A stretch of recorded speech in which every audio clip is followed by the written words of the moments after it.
service, say.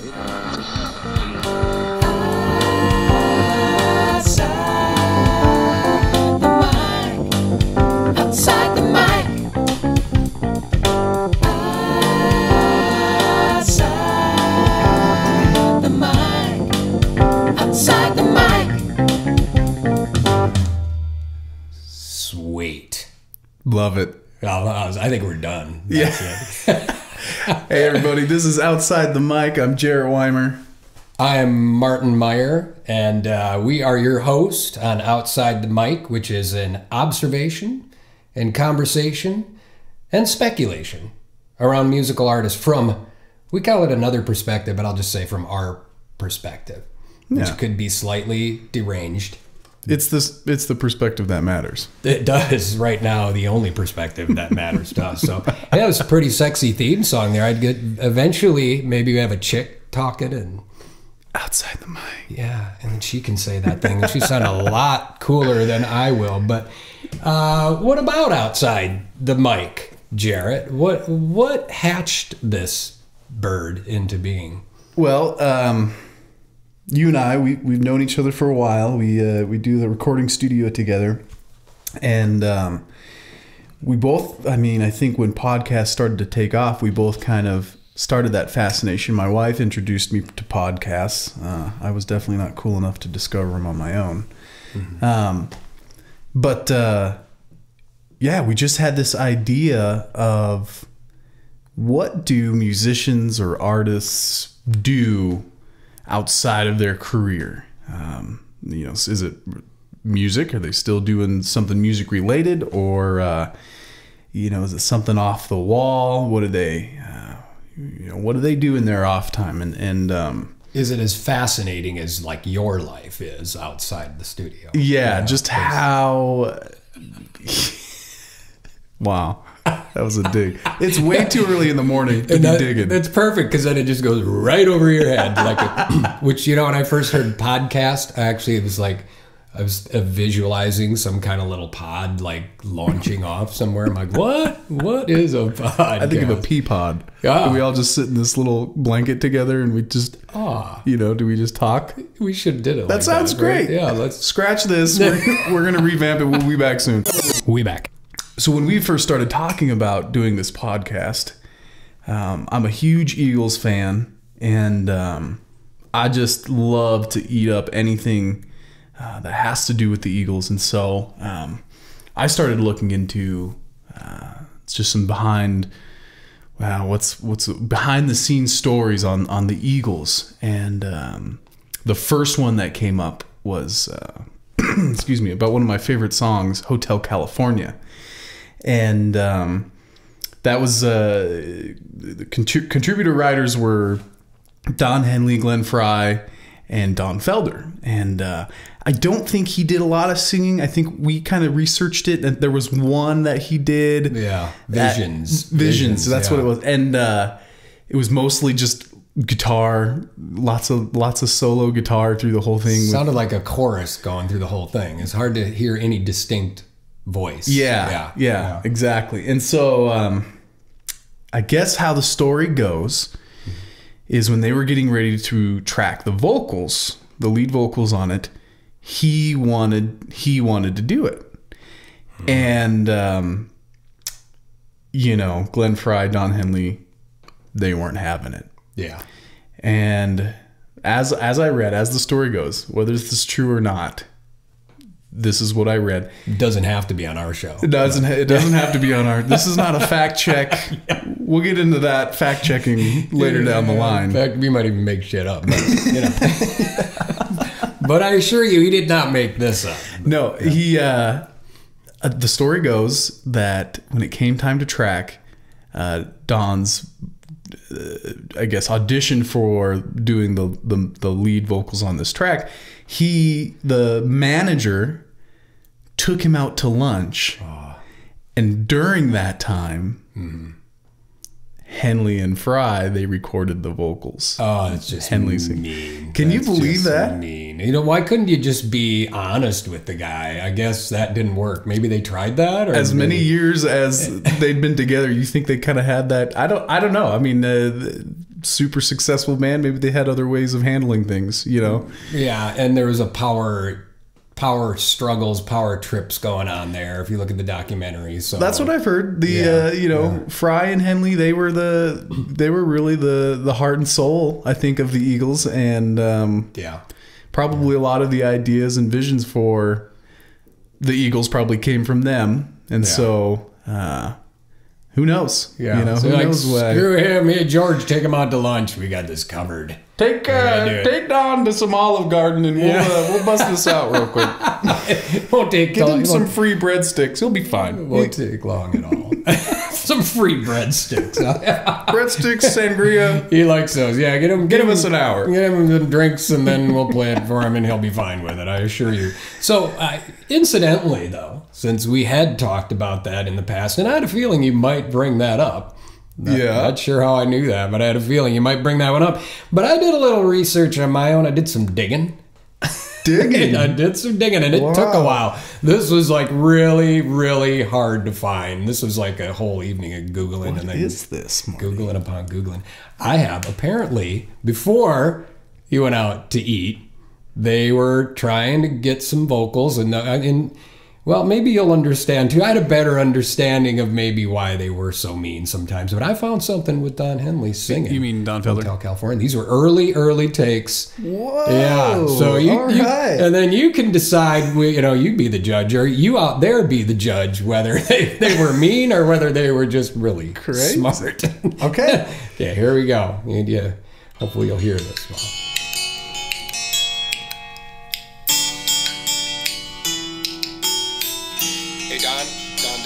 Don't do the clicking thing with your mouth while we're tracking this stuff. I thought that might be kind of neat. You guys, want that? That's like a... Can you believe that? No, Don. Well, okay.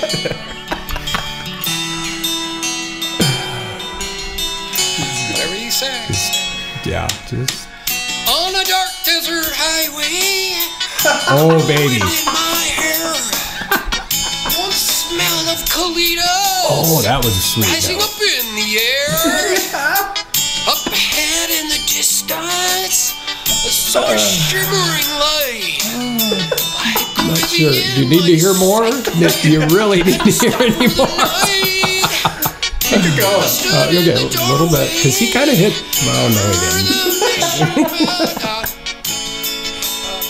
No, see, then they cut him off there, too. And that's when the manager came. Yeah.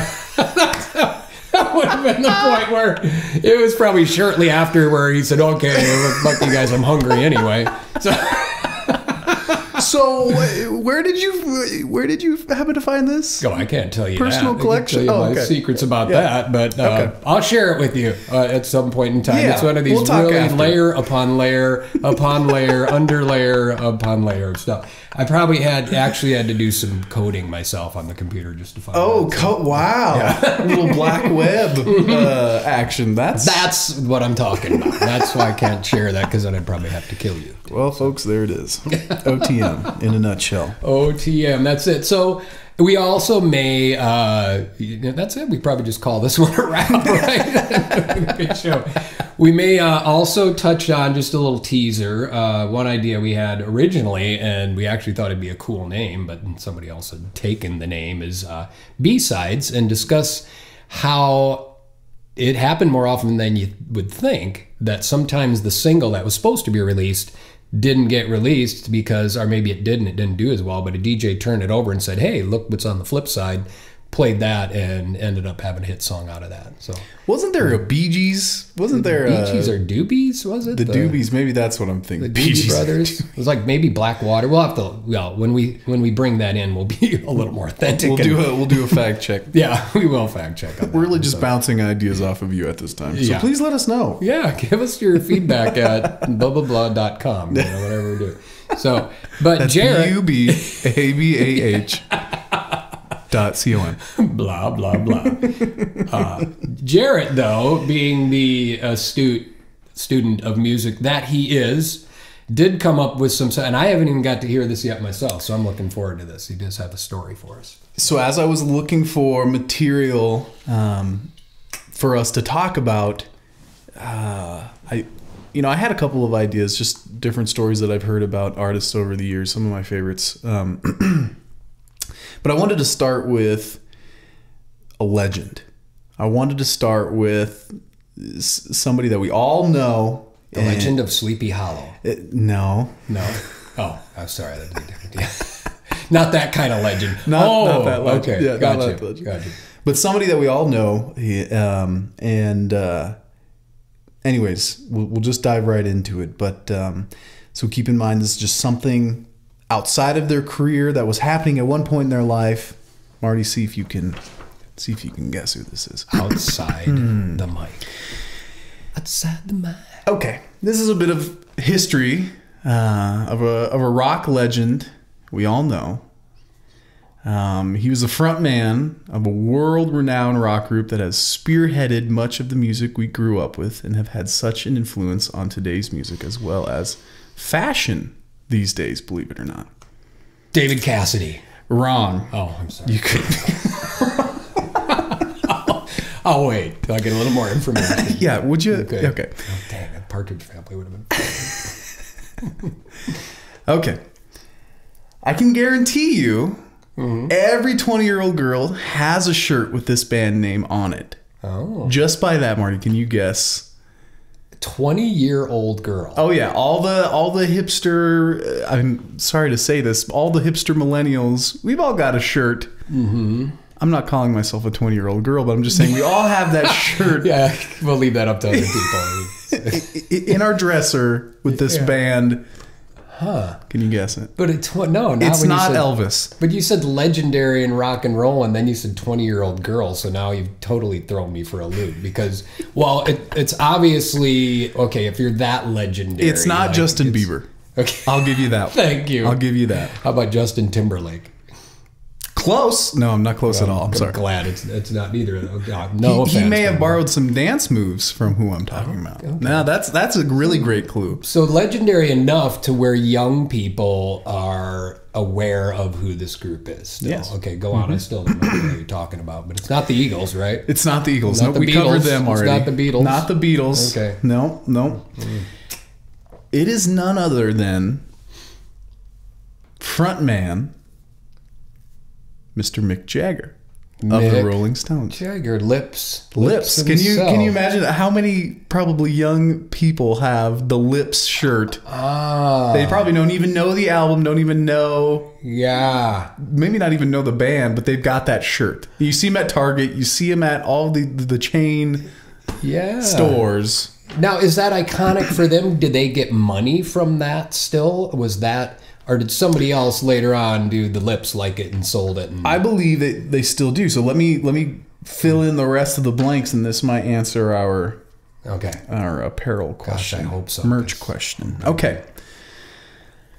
So when I was thumbing through websites trying to find content, Jagger's name came up, and kind of the idea was, what did they do before they were rock stars? What was Jagger doing before? I mean, he couldn't have just straight out of high school gone into, being that star legend. So when I kind of was searching for that kind of idea, Jagger's name. Hopefully right out of high school he's not going to be a legend. That does take a while,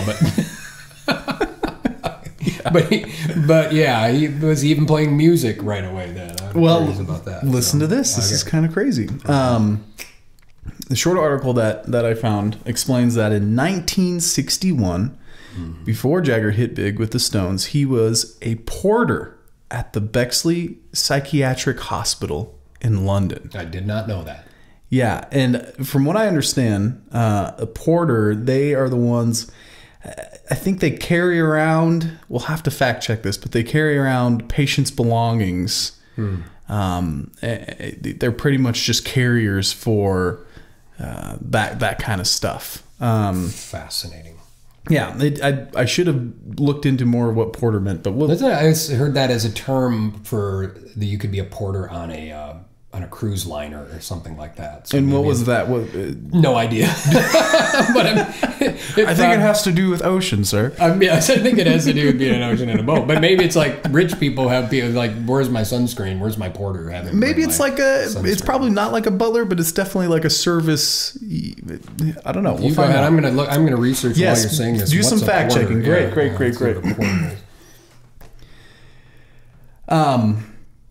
So Jagger was at a young age.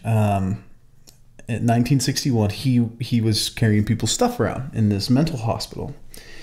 So a thought came to my mind. Yeah.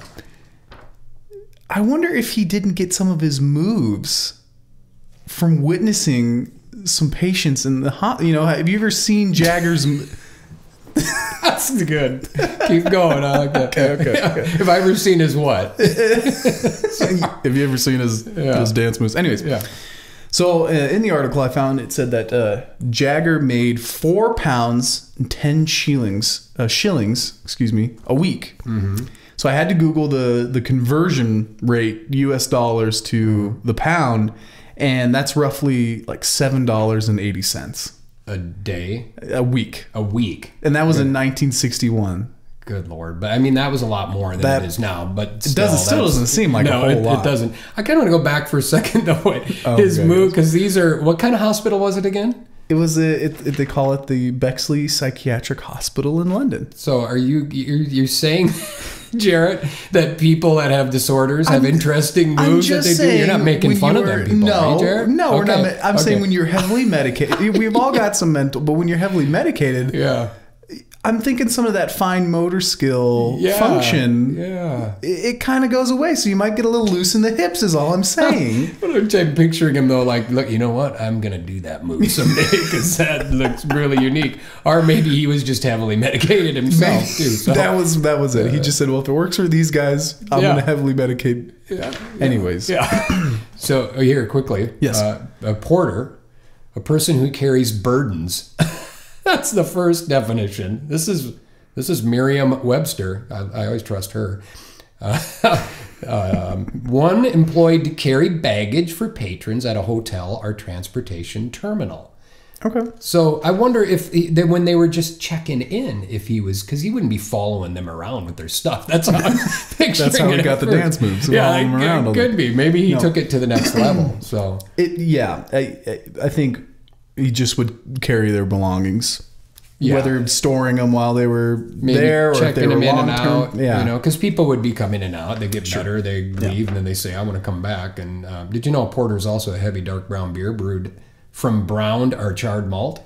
Right. I knew that. Oh, okay. So, I knew that. Yeah. I've enjoyed a porter or two. Yeah, we might have to enjoy one here after this podcast. So anyway, sorry. Back to your story now. Yeah, little rabbit hole. Anyways, so it said that he held this job for the short period of time that he was intending. Get this. This fit right in with what we're doing. Attending the London School of Economics, studying finance and accounting. Wow. Mick Jagger. Wow. Was going to be an accountant. Oh, boy. That's just, can you imagine? It's like, Mick Jagger, the accountant. And it is so bizarre. And I mean this with respect to Jagger, because I mean, that just shows you probably how much of a businessman, how smart he probably is outside of his persona on stage. And, he's so notably praised for his dance moves and his flamboyant posture that this man was pursuing such a coat and tie career before diving into music. And was he already playing in bands on the side during this time, though? I mean, was this... I'm not sure. The article didn't say anything about that. I mean, it didn't have a whole lot of information. It just said, in 1961, this is what he was doing. Got it. We'd like to leave the audience hanging on some of these things where you have to do some research yourself if you want to have those questions answered. But I wonder now, which is good. That makes you wonder about, was he already doing some music, or did he just literally bail on this and say, I'm going to be a rock star? Yeah, I mean, I've definitely had that happen to me where, when I was going through high school, I wanted to be a chiropractor. I didn't know that. Yeah, and I think what mostly scared me was the fact that you needed to go to college for 8 years. Yeah. I was so over school by that time that the fact of spending another eternity in a dorm, in a college would just be a nightmare. But I did. I wanted to be a chiropractor. And then I said, screw it. I'm going to pursue music. And bro, that must be like an artist kind of a thing, because I always wanted to be either a veterinarian. Okay. I wanted to be a jockey, but then I grew too big. I was not a disc jockey, but a horse jockey. Yeah, really? I always thought it'd be so cool to race horses, and that quickly ended because they're pretty tiny. And, are you? I feel like you have the body the type stature, to be. Yeah. I don't, maybe, but they were even. I've shrunk a little bit as I've gotten older, but at a time, I'm pretty sure I was probably too heavy to do that. Plus, you got to grow up around that stables stuff. and that Sure. whole lifestyle. But anyway, then I thought I'd want to be a vet or doctor. And as soon as I was getting towards the end of the high school, I had the same thought you did, that I'm like, do I really want to sign up for that much more school again at this point? I've done it. And so going back to Jagger, just a quick wrap up. So investigating more on just that business side of Jagger, I found out that he runs the band like a company. Okay. So Mick has been the CEO, and I didn't know you could be a CEO of a band. Oh yeah. But he's the CEO of the band for most of their career. Yeah. And apparently, when they're on tour, he's got everybody full tilt. And I'm assuming that being the CEO of the band, he's probably CEO of the brand as well. The band and the brand. The band and the brand. So when we were talking about whether they make money off of those shirts, that you see in Target, I'm sure that chances are they do. He probably, if he was smart enough to do it that way, then that was something he had copywritten, or like a brand logo as well. So. I mean, he's got to be smart because, like I said, all these young kids, my age, people that have a Stone shirt, they may not even know who they are, but he's obviously making money off of it. So he's got to know what he's doing, and I just think it's so awesome. You're this rocker, you're this front man, you're known for being this wild child character on stage, yet you can pull it all in, be the CEO, run it like a business. Right on. You're studying it to being it's just. To me, that's awesome. That's brilliant. I was looking, I couldn't find it, but we'll have to, we can do some later research to see. But I would imagine you could find out, and my guess would be that the Lips logo is something that's, because it's been on shirts and posters and everything. So it would have been, it's all over. Yeah, if he's that astute, I'm sure he had that copywritten or whatever it takes to do that. So, right on. So that's Mick Jagger, the once porter in a mental hospital, accountant student. That's Mick Jagger, and I did not know that. So I appreciate you doing such incredible in-depth research. So that was one of our what if we find stuff that everybody knows? But I guess even if it's something that may have been touched on previously in something or a documentary, there's little stories like this that just. If you're interested in music, hopefully it catches your attention, because it certainly does mine. And I love to see too artists use their career to better maybe something that they're doing outside of music. Prince, he was such I think an animal rights activist that he would use. He in a lot of his songs, you could read the lyrics and they would tie into a lot what he did with his animals. No, with his movement of animal equality and good, because we won't go there. Sting was a professor. He was actually schooled as a professor. So there we go. There's some other eggs that we can hatch later on. Just as we've been looking at stuff, it's awesome, and I'm hoping we can really uncover some great. There's probably a Jagger lover out there that didn't know this and probably just made his day. So I'm a Jagger lover. Did I tell you I was a Jagger lover? You're a Jaeger lover. Yeah, I'm a Jaeger. Give me a shot of Jaeger. I'm a Jaeger lover. I tell you. Well, great. I guess as we sign off here. Yeah. First podcast down. Wow. Love it. Wow. How long did that take? I don't even know. It's probably about a half hour or something like that. Good Lord, we can get long-winded there. I guess that's better than being short. Yeah. Let's send them off with a little bit of, you know, do you got a little more of that Dom? You know, I might actually. Let's have, a little singing, ladies and gentlemen.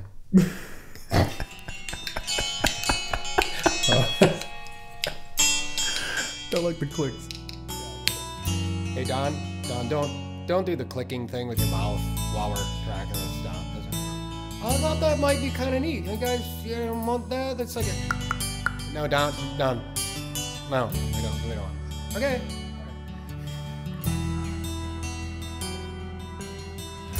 Whatever you say. On a dark desert highway, cool wind in my hair. One smell of colitas rising up in the air. Up ahead in the distance, I saw a shimmering light. My head grew heavy and my sight grew dim. Had to stop for the night. I stood in the doorway,